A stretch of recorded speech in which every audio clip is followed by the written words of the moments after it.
and one small, unimportant decision that you made that changed the whole trajectory. I decided to do a monologue at an undergraduate cabaret. I was a junior, it was 2014, and a friend of mine was putting on a cabaret in undergrad. I wasn't a theater major, but he knew that I was a writer. So he said, hey, Shannon, could you just write a piece and then do it as a monologue? I need something to bridge these two parts of the cabaret. I was like, sure, I got the time. So I go do the piece. It was great. Next morning, I wake up with several $100s in an email saying that I got a scholarship from one of the most acclaimed theaters in New Jersey. It was Two River Theater. It was a town away from my undergraduate university of Monmouth University. So I talked to the theater department. I was like, oh, okay, so I guess somebody saw my performance. They liked it. They probably do this often. The theater department said they've never given a student money before. You might want to look into this acting thing. And I was like, okay, sure. That performance happened a couple weeks before the end of my junior year. So I spent that summer trying to figure out what acting stuff I wanted to do. And by the end of the summer, somebody recommended, hey, maybe check out acting graduate programs. I was like, I don't know a thing about that, but I'll apply to as many as I can afford. I know nothing about this, so I applied to all Ivy Leagues, and with no training, I got into Harvard University, the American Repertory Theater. Now, what I didn't fully comprehend was that part of my training involved me having to go to Moscow, Russia in 2016. Do you remember what happened in 2016?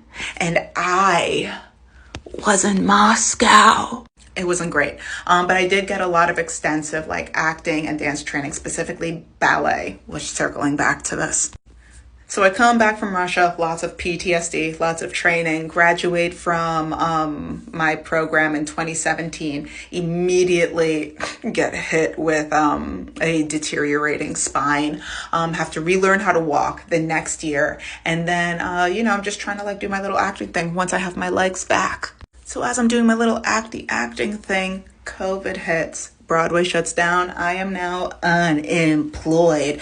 So I go back and I'm just chilling at my mom's place. Can't remember what I said in the last clip, but pretty much my mom was like, hey, you should consider writing. I was like, yeah, sure. I got nothing to do. And then I'm just writing all of these little things for little people trying to get free stuff, right? And then one day I hop on Twitter and I see this editor is looking for somebody that has an extensive dance experience and has travel writing experience. Now I wrote one piece of travel writing for USA Today at the time, and I had all of this extensive ballet experience from my chaotic time in Moscow. So I reached out to the editor and I was like, hey, I might be the person you're looking for. In about 3 weeks or so, the editor gets back to me and says, oh my gosh, we need to hop on a call. I think you're exactly the writer that I'm looking for. What I did not realize was that was the travel editor for the New York Times. He was having such a hard time finding a travel writer that had ballet experience at the level needed to write this specific piece about American ballet theater that was opening up in New York, which I was able to go to because I live in New Jersey at the time. So he's like, hey, the piece is yours. $2 per word. Are we good? I'm like, we're great. What I did not realize is that piece would launch me into the realm of luxury travel writing for the rest of my life. And now I am a full-time food and beverage writer.